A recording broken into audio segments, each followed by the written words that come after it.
As the war in Ukraine drags on, we're seeing more and more headlines about imminent, possibly already underway spring offensives from both Moscow and Kiev. There are also daily rumors in Russia about a looming second round of Putin's so-called partial mobilization. The vibe at the moment I'm recording these words seems to be sort of a waiting game for the next phase of wide-scale major combat. But Russia's draft never really stopped, despite the Kremlin's announcement that the military reached its mobilization goal and halted the drive. Recruitment centers across the country are still mailing out summonses left and right. There are reports nationwide about various enterprises and employers pressuring workers, students, and even random strangers to join or contribute somehow to the recruitment effort. One anecdotal example, to collect their diplomas, Moscow Aviation Institute graduates are reportedly being forced to sign an army summons. And when they report as required, the draft offices lean hard, trying to sell them on contract service. A recent investigative report by journalists at Mediazona found that military courts have heard more than 500 felony cases in the last year, related to offenses like going absent without leave, going AWOL, refusing to obey orders, striking a commanding officer, and desertion. These cases are becoming more and more common, and the courts are trying to hide the statistics from the public on the explicit grounds that the information poses a national security threat, because it's embarrassing and because it suggests serious problems with morale and discipline inside Russia's armed forces. And that's what we're going to talk about on today's episode of the podcast. Welcome to the Naked Pravda.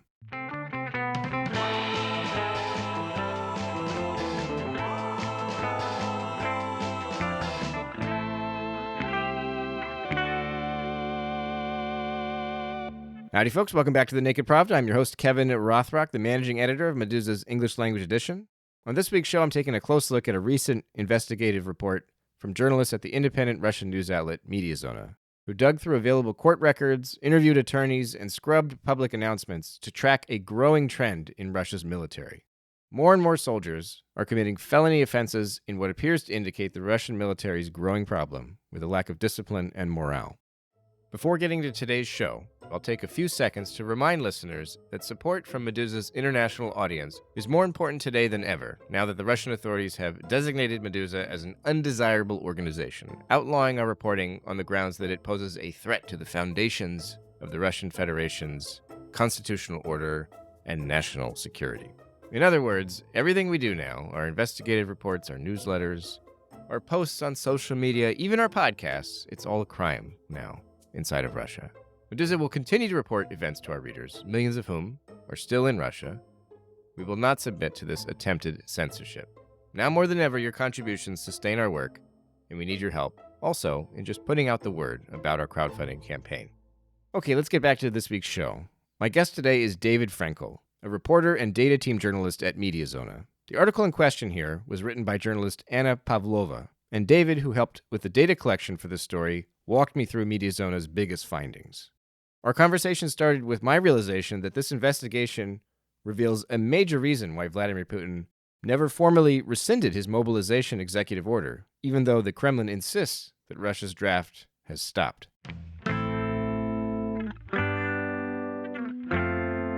First question I had, this is actually not about the story per se, but one of the things that comes up in the article is that these punishments that have all been kind of made worse since last September, basically, since mobilization, I think it is. One thing that dawned on me is do you think this is one of the reasons that the Kremlin and President Putin specifically are reluctant to formally withdraw the mobilization order? Because it seems like a lot of what I've heard is they don't do it because they want to do another round of mobilization, or because I don't know why, because they're gonna mobilize another 500,000 people tomorrow or in a month. But one of the things that emerges from this story is that in the context of these various going absent without leave or desertion or striking your commanding officer or something like this, if it happens during a period of mobilization, then there's a whole different legal regime that's active. And so it seems this is when I read that, I was this is a big reason why Putin wouldn't rescind his executive order, is because there's all these disciplinary measures in place while this is happening.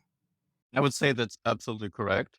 Exactly. It's pretty useful in all terms. Not only, this is just one example why it's useful for Kremlin, because of course, You can use all kind of new measures that are kind of wartime measures, but we do not officially call it a wartime, but still we want to use those measures. So how do we imply them? Oh, we can call it like a mobilization time, and we have special measures for mobilization. So yeah, that's pretty useful, but I would say it's just one example. For another example is that theoretically they can force private entities like companies or private entrepreneurs to support some military requirements, Mm. like use your business, your I don't know, garage to repair tanks, for example. They can enforce you to do this during mobilization time, but it's not something that you could enforce usually in a routine way. And that's another example, I think, what is possible. It's not like they use it right now, but I think that's possible. And another thing, which is also, I think, important, is that I wouldn't say we ever confirmed that mobilization stopped. So basically, this crawling mobilization, like a very slowly going on mobilization, which you do not see, which is not very exposed, but I would say that it continues. We see minor reports from regions that people are still mobilized. For example, we have a project that counts bodies, Russian casualties, and we also try to track the time when the person was mobilized, the dead person, when was he initially mobilized. And some of those people who die right now in Ukraine, Russians, they were mobilized not very long time ago, like months ago, a couple of months ago. So after the main wave of mobilization. Right. So that's another reason, because like, why would I officially stop the mobilization if I can silently, slowly mobilize a few people I need?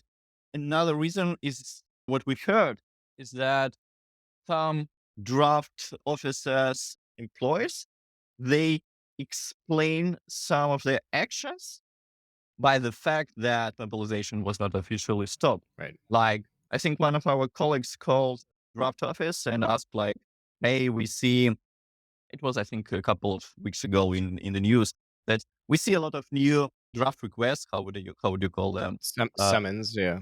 yeah, summons. You would issue some summons to people in your region. Why would you do that? Because like you mobilize people, Yeah. and the answer is, why wouldn't we? There was no It never stopped. it was no Yeah. recall of the law. Yeah, yeah. Like, why wouldn't we? It's still Right. ongoing. So yeah. Yeah. And they say like, and people ask, but hey, Mr. Putin told that like we are not going to mobilize anybody, and the answer is, well, I don't know what Putin said, but he Right. didn't recall his Yeah. decree. So why wouldn't we? So there are a lot of reasons why they don't do that. Of course, that's really convenient for them, but I think you are absolutely correct. That's one of the reasons why.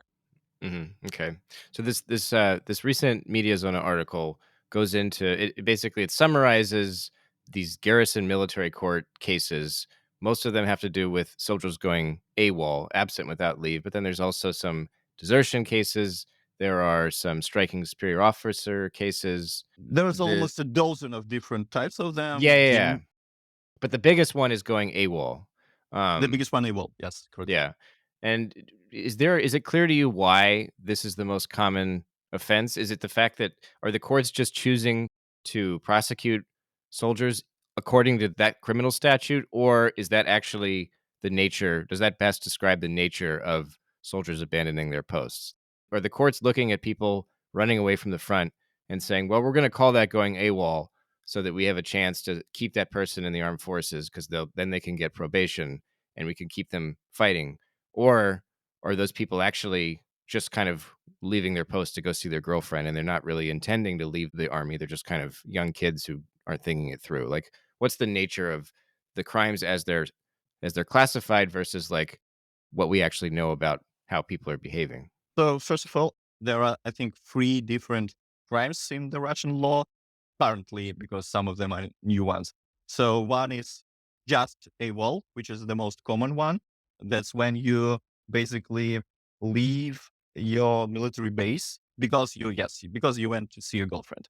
Another one is deserting. Hmm. That's when usually when you left not your military base, but the front lines. And not only that, but you also made some additional actions, like you purchased tickets abroad, or you made some documents to, I don't know, to fake documents to, I don't know, hide yourself.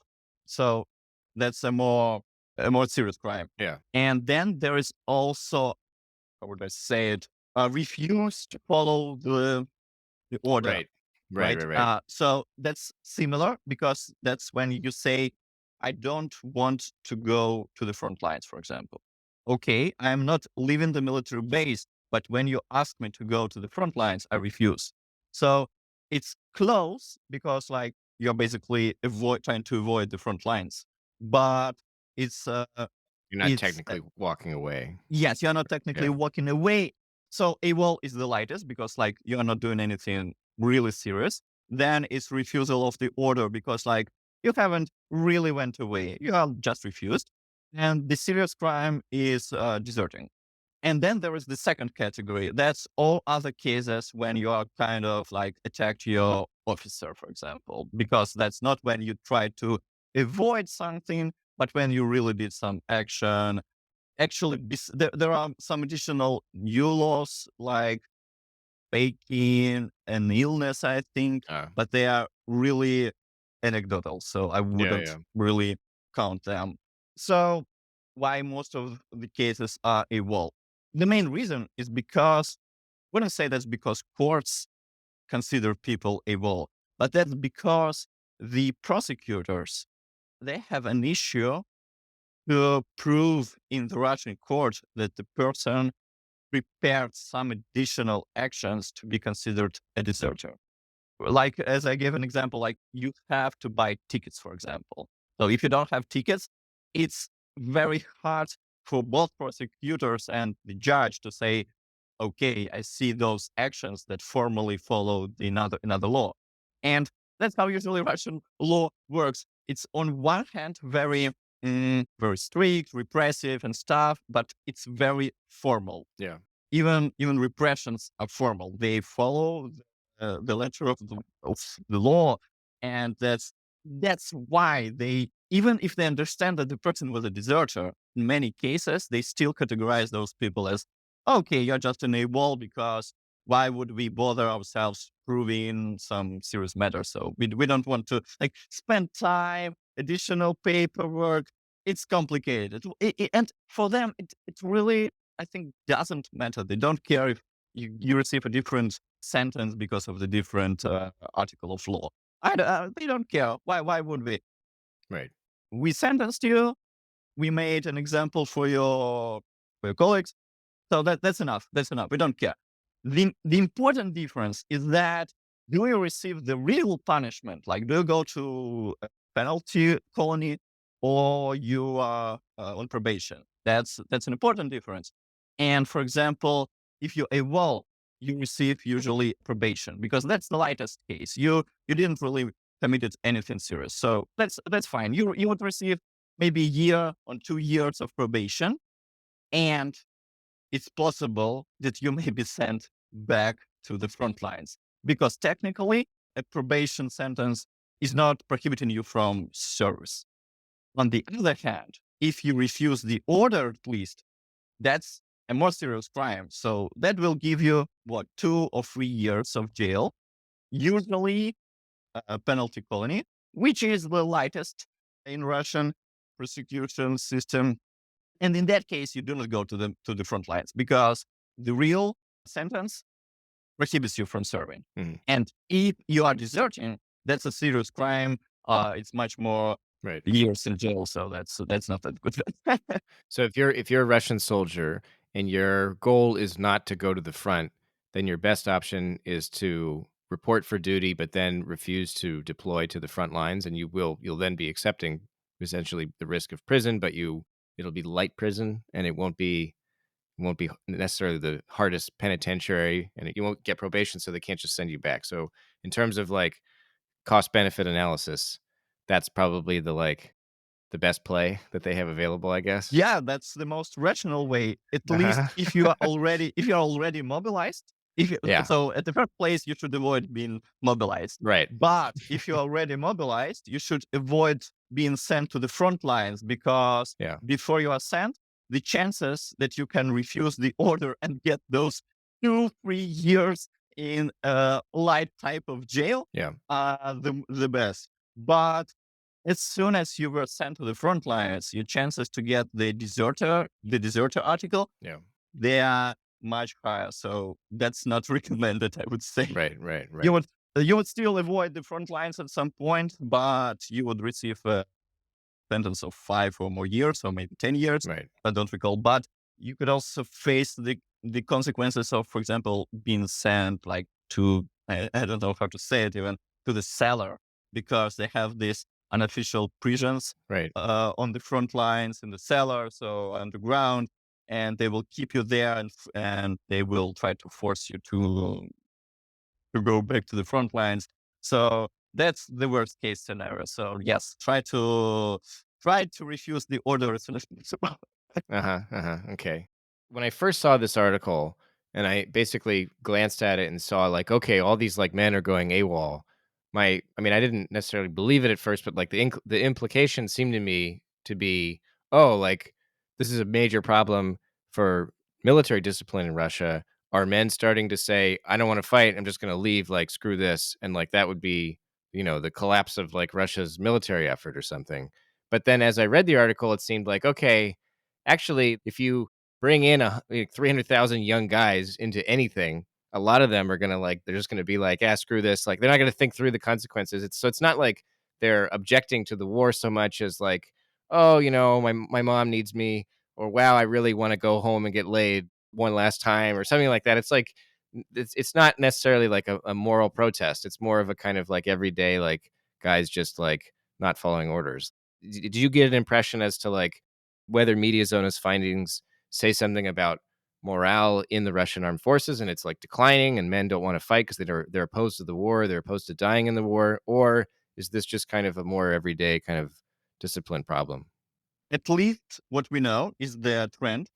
And we know that for the last like 2 years, AWOL was still probably the most common criminal charge against a military person, because like draftees, they go AWOL all the time. Yes, because the morale is low, because they're bored, because they want to meet their girlfriends, get laid and stuff. So what we see is roughly 50 cases per month in your usual month, your usual year. And for example, just this March, and it's like first 2 weeks of March, we received almost 200 cases. And those are the cases which were filed by the courts. And we don't know how many more are there which still are not filed by the courts, which are hidden because some courts hide military cases right now. So we see that this number grew drastically. And just in the last 2 months, for example, because even in the December, it was still just hundreds of cases, still much more than we had before the war started, but not catastrophic situation. Then it went up to 150 cases in February, and much more than that just in the first 2 weeks of March. So it grows very quickly. I don't know what to say about like had the morale declined, because it's very hard to understand what is happening inside. But what we see from data is that people are running a lot, much more. It never happened at this scale. And the problem is that courts don't want to share the details with us. Yeah, yeah, I wanted to ask And you about this, yeah. we only know some details. We spent a lot of time just like calling people. We found the data that this case existed, and we tried to call lawyers. We tried to call courts and ask, "Hey guys, what happened in that case? What is the Right. sentence? What happened?" And in some Because cases, you're able to see the case usually, but not the verdict. Is exactly, that what it exactly, is? we Yeah. see that there's a web page on the court's website saying we have a case number, the article of the law, this one, and maybe the surname of the prosecuted person. And that's it. And so we know that there is a case, and that we know that it's a wall because we know the number of the article, but we don't know like the details. So yeah, we tried to find as much details as possible, and yeah, it was a journey sometimes. But the problem is that in some cases where we found the details, people were actually trying to avoid sending to the front lines. We know that they tried to avoid the war because they were afraid, because they didn't want to die, because they thought that they were stupid and stuff and stuff. Or they, for example, they were asked like, had you refused the order to go to the front lines? And they said, no, no, no, we haven't. We would go to the front lines, but we decided to go to get late to see our girlfriend to, I don't know. Right. Actually, we understand from their, from what they say that they wanted to avoid the war. So it's very hard to like difference these two cases when person is a common able like from the old times, from before war times, or that's actually a person who is trying to avoid war. Right. Right. So it's hard to say, but we also know that like there are a lot of people who are not technically AWOLs, who are not prosecuted for being AWOLs, for people prosecuted for being deserters, people who are prosecuted for other articles of law, and those numbers are also raising.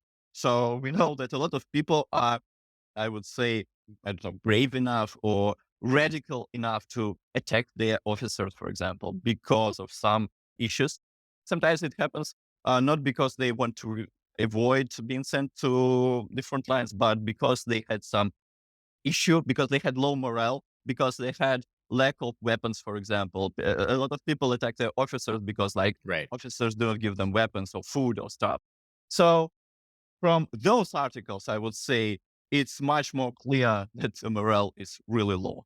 But we see from the data that all numbers are raising. And is it rising with both contract soldiers and draftees, or is this becoming more of an issue with one of those groups? Because one of the other things that struck me about the article, we know that the Russian military has been flooded with all these draftees, these mobilized soldiers, mobiki or whatever, right? But also, when you read about the contract soldiers, it's like, oh my god, these guys are being kept on. Like they signed on for like a term of service, and then the mobilization orders came down, and they can't get out. They're like being sent back to the front on repeated tours, and it's like, when I read about those guys, it's like, wow, if I were one of those guys who has all this military training and is like, a seasoned veteran of multiple tours in Ukraine and probably other places, it's like, that those guys sound scary because I bet they're really pissed. The problem is that it's very hard to say Yeah, because all because lack of you get like details. their surname or maybe not at all. You don't know who you're dealing with. Yes, yes, exactly. And the Yeah, problem is that while the law says technically that they are prosecuted for committing this crime during mobilization, it doesn't care if the person is actually a mobic or a professional military because mobilization is announced. So every crime is committed during mobilization. So it doesn't right, care.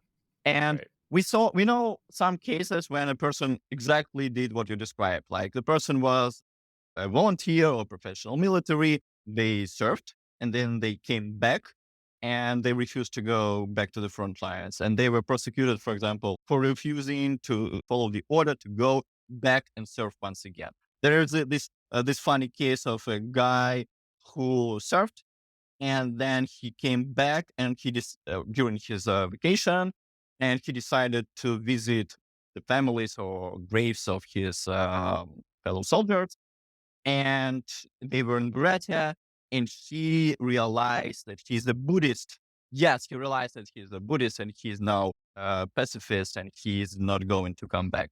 And he's trying to prove to the Russian government that he is not supposed to be sent back to war because he's a pacifist, like for religion reasons. And I think there would be a sentence soon. He's prosecuted for not following the order, I think. Do you have any sense of whether that kind of legal defense will help him very much? It's like it has better grounds than just saying, "Oh, I'm too scared," because that's like not like a deep conviction. But if you say, "Oh, I have a religious foundation to this, like, you know, point of pacifism, and also, by the way, I already did a tour of duty. I'm not like a wimp." Like it seems like his case would be strong insofar as it could be. It's sad. Russian judicial system is very formal in its, Right. even while it's repressive. So I would say that yes, one thing is to like, hey, I don't want to follow your laws, and another thing is like, hey, I'm this religious guy. I don't want to carry weapons. I don't want to go to the front lines, but can serve like in the military base in some other way. And I think Right. there are examples of people, at least I think there is at least one example, I think, of a guy from St. Petersburg who proved that while he is mobilized and he's not refusing like to follow orders and be mobilized, he's asking to be like used in a different manner, not with a weapon. And I think in the end, if I'm not mistaken, I think in the end, his request was approved. Hmm. And he's now serving as a mobilized guy somewhere in the, I don't know, in the offices. So it's possible, and it's I think yes, it's a better ground for this guy. But I wouldn't be really like surprised if he's sentenced. Maybe he would receive less years than other people, but still, that wouldn't surprise me. One last question I had has to do with these preventative talks that judges sometimes have with like groups of soldiers, and it's seems like it's a clear an attempt to scare other soldiers away from either going AWOL or desertion or punching their officers or whatever. But like, how exactly does this work? Like, is it do they just invite a judge in and he goes on stage and talks for 30 minutes, or do they have trials in front of other soldiers, or like what are these measures they're taking to scare Yeah, people? yeah, exactly. They ask judge to come to the military base and perform the trial in front of the auditoria. And they actually do the trial in front of people? Like, that's the real Yes, trial? It's yes, not yes. Like right. in the like a concert, they're on Very stage. it's very literally a show trial. Totally. It's a sh it's And the funny part is that it's a show trial inside military, but they don't want to expose it to public. So Right.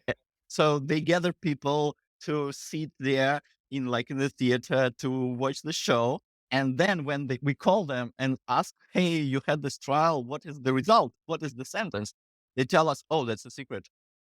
Sorry, like we don't want as one when we called one of the judges, he told us that he decided to close the case from public. He classified it, and because he don't want some people from Pindosia to know the sentence and know that how terrible things and morale is in the Russian army. So that's Right. why he did that. So Which is, like, that's a basically saying, like, "We don't want the fucking Americans to see." yes, exactly, exactly. But yet they gather soldiers, they make those show trials inside military.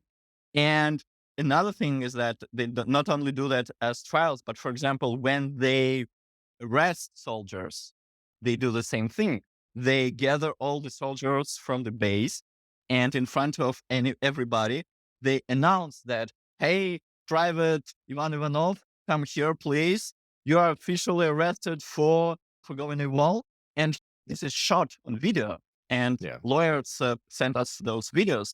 And in front of everybody, military police comes and they Drag him in the van. yes, they drag, Yeah, they yeah. attack, they hey, you don't want to be sentenced, you don't want to be attacked, you don't want to be dragged in front of everybody. And then, as we understand, after those trials, after those show trials, they keep the soldiers at the same place, and the judge, yes, they read the speech to other soldiers like that guy was very terrible guy, and I, the judge, I'm condemning you from doing the same thing. Think twice about that, and so on, which is hilarious. And what's confusing for people abroad, judges in Russia, in many cases, act instead of prosecutors. Even in many criminal cases, there is no prosecutor, and the judge is the person who like reads your what are you accused of, for example, and so on. Do you mean figuratively, or they literally there's no prosecutor? It depends on the type of the law. Some types of Russian law allows to be no prosecutor at all. So the judge is the Is only. that only in military courts, or is that No, just no, no. across the That's board? usually I don't know the details of the military courts. They are very specific, but in usual cases, like for example, that's usually like a minor misdemeanor. For example, if you are a Right. person who like participated in a protest, Yeah. then there would be in many cases no prosecutor at all. And the judge would act as a prosecutor. And I know that in hundreds of thousands of cases, people try to appeal for this exact reason in the European court that Hmm. we were Unjustly tried. Yeah. yes, because without a prosecutor, there was no prosecutor. And in this case, with those military guys, not only the judge is like the part of prosecution, but they also read those speeches Right. to other soldiers, like, "Hey, you behave terribly."